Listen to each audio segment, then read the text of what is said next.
Muchas gracias, Gerardo. La verdad que te agradezco mucho que hayas aceptado estar conmigo hoy y, por supuesto, este regalo de este análisis que haces, que es siempre brillante como siempre, esa lucidez que te caracteriza y que admiro. Muchas gracias a ustedes por estar acá y, por supuesto, al editor que me abrió las puertas y se la jugó. Muchas gracias. Este libro nace de una búsqueda muy larga para comprender un problema elusivo y muy complejo. Un problema que hace que millones de personas estén opinando de él, más que de ningún otro problema.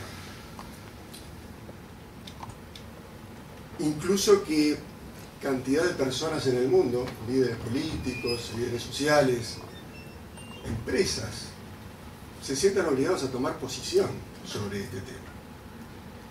Este es el tema del conflicto árabe-israelí.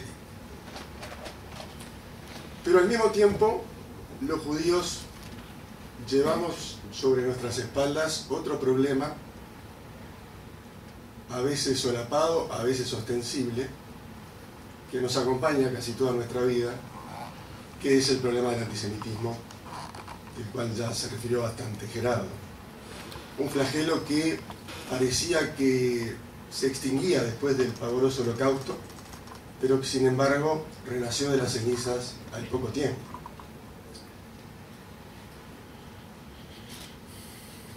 Para hacer más difíciles las cosas, en algún momento de ese recorrido de años tratando de comprender el conflicto, descubrí que quizás ambas cosas estuvieran muy relacionadas. Eso me hizo abrir nuevas interrogantes. Y en la búsqueda de respuestas, en la búsqueda de cada vez más información, aparecieron nuevas inquietudes. Las inquietudes que yo tenía al inicio, cuando decidí escribir el libro, fueron básicamente tres. La existencia del conflicto en sí misma, un conflicto de varias décadas, casi un siglo, que sin duda nos pesa a los judíos de todo el mundo, no solo a los de Israel. O sea, nuestras vidas serían muy diferentes si el conflicto no existiera. Es verdaderamente una carga muy pesada el conflicto para todos nosotros. Lo segundo fue precisamente la relación que intuí entre el antisemitismo y el conflicto, que la hemos vivido aquí en Uruguay, como bien lo señaló Gerardo, hace pocas semanas. Es decir, a raíz del conflicto hubo un rebrote en Uruguay desconocido para prácticamente la gente de mi generación, ni que hablar la de mis hijos, desconocido rebrote de antisemitismo. Y, en tercer lugar, la historia en sí misma, la historia como objeto de estudio, la historia que se vuelve problemática porque se discute continuamente sobre ella y se discute acaloradamente. Al punto que es una preocupación permanente de muchas de las instituciones judías, no solo del Uruguay, sino del mundo. Lo que solemos llamar esclarecimiento. Entendiendo por esclarecimiento tratar de mostrar cuál es la verdad que está generalmente rodeada o incluso totalmente oculta tras un fárrago de desinformación. Y a medida que voy accediendo a documentos cada vez más interesantes, me siguen viniendo otras y otras preguntas. En particular, por ejemplo, si este conflicto es un conflicto único, que no tiene ningún paralelo con otro, o si tiene cosas en comunes con otros, o si pertenece a una familia de conflictos. Y también me llamaba la atención por qué el predicamento de la posición árabe en Occidente, en América Latina, en en las universidades importantes del mundo, cátedras de universidades de primera línea que toman partido y diría lo hacen de forma militante a favor de los árabes. Es increíble cómo Daniel Vidal en el prólogo, con esa brillantez que le caracteriza, hace un paralelismo entre el contenido del libro y las muñecas rusas, esas que van unas adentro de otras, que él aclara que son chinas. Entonces, efectivamente, me sucedía que cada tema que profundizaba me llevaba a otro, y la propia documentación me hacía analizar, desarrollar otros temas que de alguna manera estaban conectados. Entonces, consulté fuentes muy diversas en cuanto a su origen, desde el punto de vista del origen temporal, desde el punto de vista del origen nacional de los autores, y también desde el punto de vista del origen ideológico, de su postura ideológica, tratando de conformar un panorama suficientemente comprensivo. Es así que se fueron conformando los temas fundamentales del libro, que voy a enumerar muy someramente. El primero de ellos era cuándo y cómo se introduce el odio en el conflicto. Me resultaba importante ubicar este dato para comprender realmente cuáles eran los mecanismos, digamos, qué acontecimientos podían estar influyendo en forma específica sobre el odio, si es que lo sabía, y por lo tanto para saber, como muchas veces pasa cuando se critica a algún gobierno de Israel o a todos, saber si realmente el odio tiene que ver con decisiones que se toman en Israel. Habida cuenta de haber constatado que ese odio fue introducido por élites árabes, líderes, que un extraordinario autor árabe marxista correctamente los ubica como líderes feudales. La pregunta era cómo ese odio elitista fue bajando, fue difundiendo hacia las masas árabes, hasta llegar al día de hoy, donde en ese mundo árabe tan vasto de 21 estados, que son un continente, un verdadero continente árabe, porcentajes altísimos de toda su población tienen una postura antijudía total. Hubo un proceso. Después, el tema de la interacción recíproca entre el antisemitismo y el conflicto, que es una interacción mutua, es decir, se potencian el uno al otro.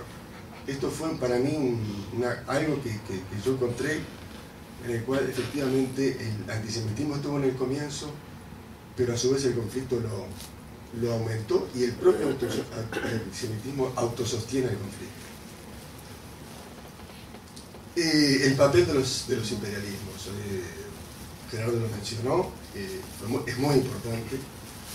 Todos los imperialismos que tuvieron influencia sobre la zona han sacado partido del conflicto. El conflicto es un gran negocio económico y también político, y se lo explota sin miramientos éticos ni morales, incluso tampoco jurídicos. Sí me importaba saber cómo nace, en qué momento, con qué características la identidad palestina. Era importante, no para negarla, pero sí para saber desde cuándo hay una identidad palestina y cómo y en qué circunstancias se desarrolla. Porque dice mucho del conflicto. Ni que hablar del papel del islamismo. Ese islamismo al cual Gerardo también se refirió, que está tan en boga, que nos tiene en vilo, que nos da tanto temor a todos, es exactamente el mismo que ha influido sobre el conflicto. No es otro, es el mismo. Y si se preguntan desde cuándo está este islamismo influyendo sobre el conflicto, se van a sorprender. Solamente decirles ahora que la hermandad musulmana, que ha sido uno de los grandes motores del islamismo, se fundó en 1928. Y un tema fundamental porque es el que complejiza hasta el hartazgo al conflicto y además de complejizarlo lo hace cada vez más difícil, que es el tema de la contrahistoria. Un tema bastante poco hablado, yo diría que no se menciona como tal.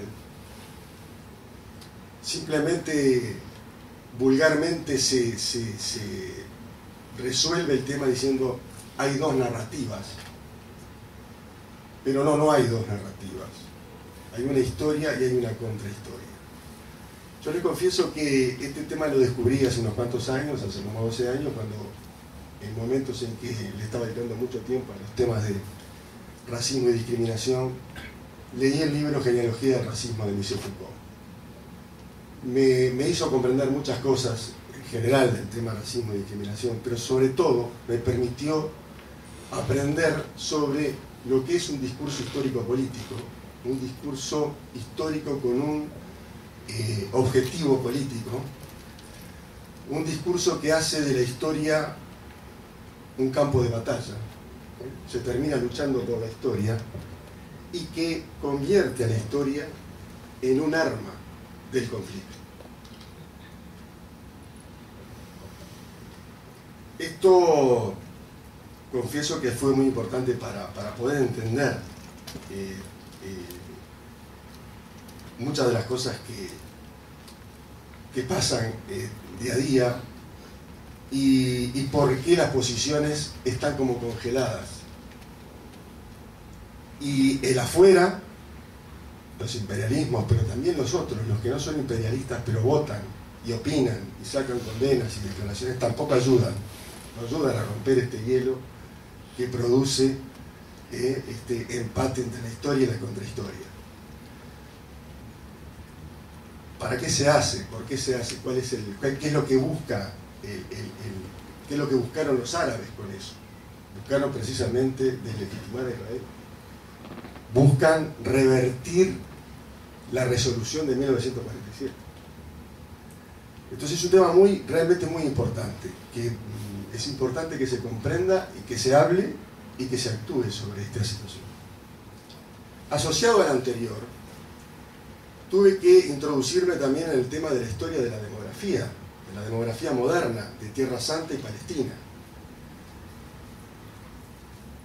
que está muy poco conocida también, pero que hay mucha documentación y que es importante para entender la naturaleza del conflicto.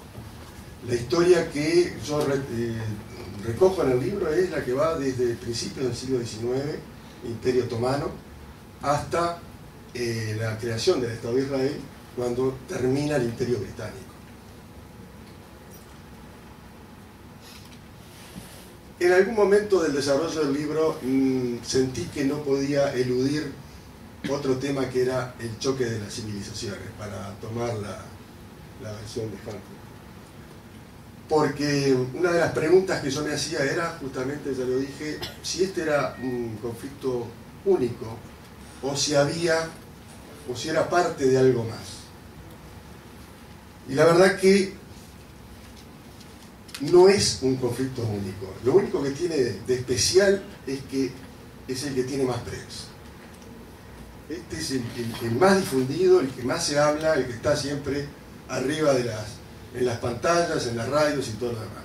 Pero eso no quiere decir que sea diferente que otro, sino que hay otros que son muy parecidos. En particular, le dediqué un capítulo al conflicto de Sudán, un conflicto en el cual murieron 3 millones de habitantes de Sudán, de los pueblos originarios de Sudán, a manos del gobierno islamista de Sudán. Un genocidio de verdad. Este sí que era un genocidio de verdad. No solo por la cantidad de muertos, sino porque además el crimen de genocidio está perfectamente definido en la Carta de Naciones Unidas, y hay una lista de cosas, entre las cuales se encuentra no solamente matar sistemáticamente con la idea de acabar con un pueblo, sino que además se agregan cosas como la esclavización de personas, cosa que en Sudán sucedió con cientos de miles de mujeres, o el secuestro de niños y el cambio de sus identidades, que también sucedió en Sudán. Un genocidio en toda regla que pasó desapercibido durante 20 de los 25 años que duró. Pero lo importante para mí era que sí tenía un parecido, porque evidentemente cuando hay un genocidio hay odio. Y por lo tanto, este odio que se dispensa de los judíos no es exclusivo, sino que es parte de una cosmovisión. Que es verdad que seguramente no alcanza todo el Islam, estoy de acuerdo con eso. El problema es que la que manda es la que estamos viendo hoy día. Porque los principales gobiernos de los países más fuertes del Islam tienen esa convicción, la tienen. Entonces es muy difícil empujar a los que están a años luz de los que tienen el poder. Porque no quiere decir que vaya a casar, estoy totalmente de acuerdo. Otra de las muñecas chinas fue el papel del nazifascismo. No solamente durante el auge del nazifascismo, sino después de su derrota, y por muchos años, a manos de nazis prominentes que se escaparon de Europa y fueron acogidos en los países árabes y estuvieron en puestos importantes de gobierno y de los aparatos militares.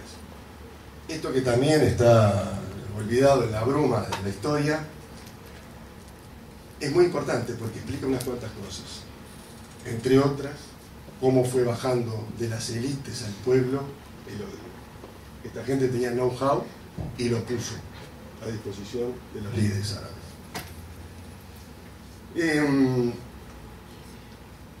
Otro tema importante, la visión negativa. ¿Cómo surge la visión negativa de la izquierda o de parte de la izquierda? De una de las izquierdas, sobre Israel. Y surge a manos de una prédica de la Rusia soviética. La misma Rusia que en época del zarismo todavía dio a luz ese libelo brutal que son los protocolos de los sabios de Sion, un compendio de infamias, difamación sobre los judíos.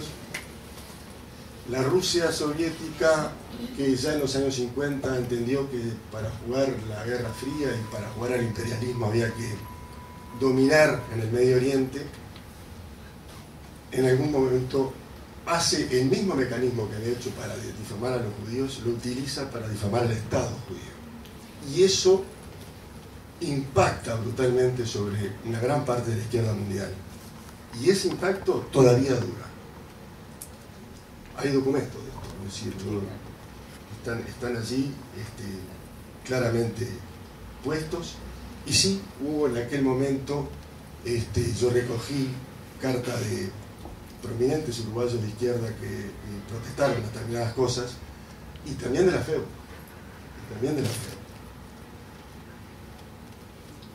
Y otro tema interesante es el de la matriz imperial árabe, muy afincada en el imaginario cultural de los árabes, deducida de aquella época de esplendor que significó el califato, ese imperio impresionante que se logró armar poco después de la muerte de Mahoma y que está en el imaginario cultural de los árabes, y que con los mismos mecanismos que los imperialismos occidentales logra introducirse en Occidente. Es decir, los imperialismos occidentales lograron difundir, imponer la cultura occidental en gran parte del mundo. Pero los países más ricos árabes logran hacer exactamente lo mismo dentro de Occidente, con cantidades impresionantes de recursos financieros, logran difundir la cultura árabe y además la cosmovisión político-religiosa. Y lo hacen no solo desde las mezquitas, sino que lo hacen desde el corazón de las universidades, con cátedras financiadas fuertemente que, claro, terminan poniendo la camiseta. Así que bueno, creo que no es un libro para leer en un fin de semana. Creo que hay que leerlo con atención. Tengo la sensación de que llama a la reflexión del lector, espero que así sea. Creo que sí. Y también espero que sea un granito de arena, aunque sea pequeño, para la resolución del conflicto. Porque si algún día los árabes lograran asumir la verdad de la historia, y sobre todo lograran expresarla, entonces tendríamos la paz a la vuelta de la esquina. De la misma manera como pasó entre judíos y cristianos, cuando Juan 23 un día dijo que el deicidio era mentira y que el antisemitismo era un delito. O más impactante todavía, la paz que tiene el pueblo judío con el pueblo alemán, impensable después del Holocausto, pero que tiene que ver con el esfuerzo que ha hecho el Estado alemán en nombre del pueblo alemán para reconocer todo lo que pasó, para difundirlo, para informarlo, para estudiarlo. Y ahí está una clave. Después de un holocausto estamos en paz con el pueblo alemán. Entonces podemos estar en paz los judíos con los árabes, no tengo ninguna duda, pero van a tener que asumir que la responsabilidad del conflicto no es 100% de Israel. O sea, como aparece en cada uno de los discursos que ellos hacen ahora. Con esos discursos no se le puede entrar. Para el día que ellos empiecen a reconocer algo, los asentamientos se van, desaparecen. No podemos olvidar que la paz con Egipto la hizo Menachem Begin, que era un tipo de los más duros que había. El día que vino Sadat y dijo quiero la paz, lo dijo frente al parlamento israelí, ¿qué podía hacer Begin? Tenía que hacer la paz, y la hizo. Levantó asentamientos y se fue del Sinai, hizo todo lo que había que hacer. Por eso que yo soy optimista. Sí, una lucecita al final del túnel que existe, porque hoy día hay algunos poquitos autores árabes que están diciendo la verdad de las cosas con un coraje enorme, pero es una pequeña lucecita al final del túnel. Así que con esa luz de esperanza yo espero que les guste leer el libro y que a su vez puedan tomar posición y desde cada uno de su lugar poner su granito de arena. Muchas gracias.